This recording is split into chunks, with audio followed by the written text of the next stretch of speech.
main policy, energy security.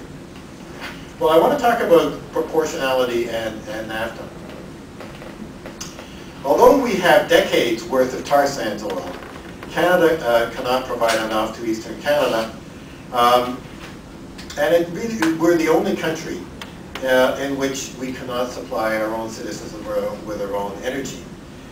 Richard Heinberg, and some of you know Richard Heinberg, is an author on energy. He has said that proportionality is unique in all the world's treaties, and Canada has every reason to repudiate the proportionality clause and to do so unilaterally and immediately. So I want to look at proportionality and why it requires Canada. Come and sit here.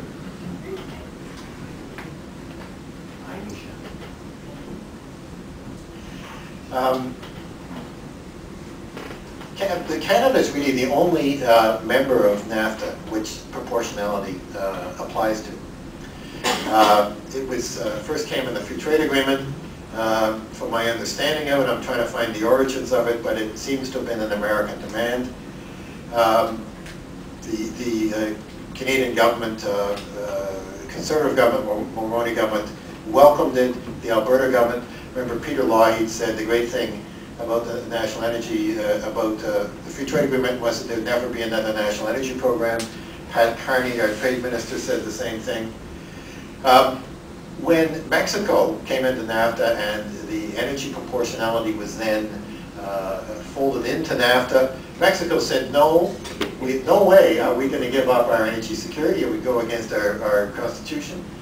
And it doesn't really apply to the United States either, because when Mexico said no to proportionality, what it meant was that the United States did not have to send its natural gas, guarantee its natural gas exports to Mexico. And the United States, now if you look at the figures, we get some amount of oil from the United States, but because the United States gets 60% of its oil from foreign sources, it's just re-exporting imports. So this is just a Canada clause, this proportionality.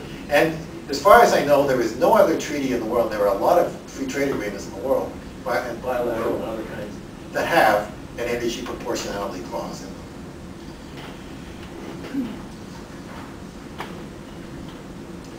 them. Now, for the United States, the U.S. negotiators, that was the big prize of the free trade agreement. It wasn't, what they billed as free trade. And it's a much better deal than the United States got through the International Energy Agency in 1974, which is only about oil. And it's really the IEA countries are stuck with an emergency response system conceived in the 1970s to meet 1970s conditions. Western governments assumed then that oil supply disruptions would be short-lived, that oil-producing countries would always want to sell their oil, and that the West could take out any government holding it to ransom by invading it and seizing control of its supplies. Well, evidence of the peaking of deliverable oils shows that the first assumption is faulty, while 6 months after the US-led invasion of Iraq, oil production had fallen to by 75%. So all of those assumptions that of the International Energy Agency agreement were faulty. What the free trade and NAFTA gives the U.S. is much greater assurance of supplies of oil from Canada, and also then of natural gas. And it's long-term supplies. This isn't just for a short-term disruption. And it gets it also very cheaply. It doesn't have to have the surcharge of invasion or military bases.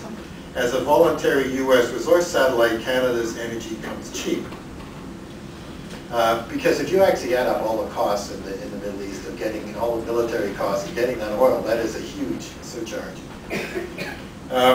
But of course, despite getting access to Canadian oil, the U.S. is more and more vulnerable to politically motivated cuts to oil imports because of its incredibly wasteful behavior. The U.S. has 4.6% of the world's people, produces 10% of the world's oil, and consumes 24% of it. And if they went back to the goals that Jimmy Carter set in 1977, 78, he said that America wastes more oil than it imports, and that it should cut its consumption at the same level and the same rate as its production was falling. And if it had done that, it would have been a fully energy independent country. And also, the Americans would still have more than twice the per capita energy oil consumption of the world, twice the average. Well, proportionality says that if any Canadian government takes measures to reduce the availability of energy or basic petrochemical for export to the United States, Canada must maintain exports in the same proportion. Now, I was going to go into the difference between supply and production. Well, I go into it very briefly. In effect, what it means is that 65% of the oil production, of our oil production, is exported to the United States, and we must do that. We must.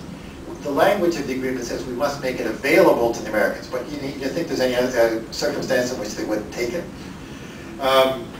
So when the government says, oh no, we just have to, if a Canadians can come along and buy up that oil. Yeah, what are they talking about? They're talking about oil companies. This isn't the average Canadian going and buying this stuff and heating their homes with it. This is the transnational oil companies that dominate the Canadian economy, and that's what they mean.